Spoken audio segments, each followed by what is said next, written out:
Bienvenue sur Dessiner.net. On va réaliser l'animation d'une balle qui rebondit. On va utiliser un calque qui va nous servir de guide. On commence par créer un fichier ActionScript 3.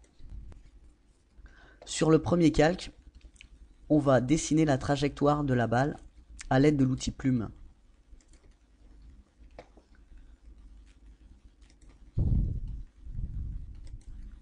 On va créer des rebonds,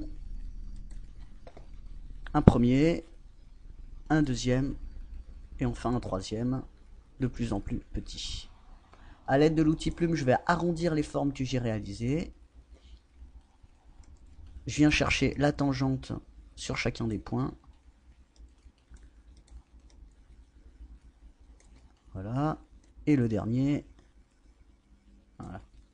Donc après, il faut jouer là-dessus pour que ce soit une trajectoire le plus naturelle possible. Maintenant que j'ai tracé ma trajectoire, je vais dire que ce calque est un guide. Donc je fais un clic droit et je clique sur guide. On voit un petit marteau apparaître devant le nom du calque. Maintenant je vais créer un nouveau calque pour ma balle. Donc je fais un clic droit, insert calque.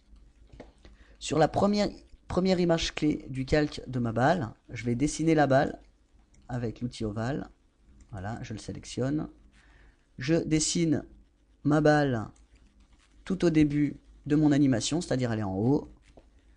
Sur la frame 60, je fais un clic droit, je vais insérer une keyframe.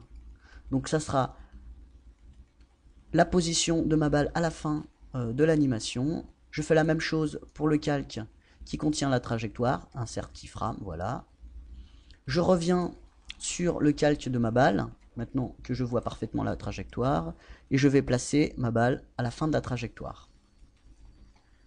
Maintenant, il faut que je dise que la balle est guidée par le calque qui contient la trajectoire. Donc je vais faire un glisser-déposer et je vais mettre mon calque de la balle sous le calque qui contient la trajectoire. On voit un léger décalage au niveau des deux noms et un petit logo avec une espèce de pointillé devant. Maintenant que j'ai dit que la balle allait être guidée, je fais un clic droit sur le calque de la balle entre les deux keyframes et je fais Create Classic Twin. Voilà. Donc là, ma balle va suivre la trajectoire. J'appuie sur Entrée, je vérifie bien que ma balle suit la trajectoire. Maintenant, si je fais jouer la scène,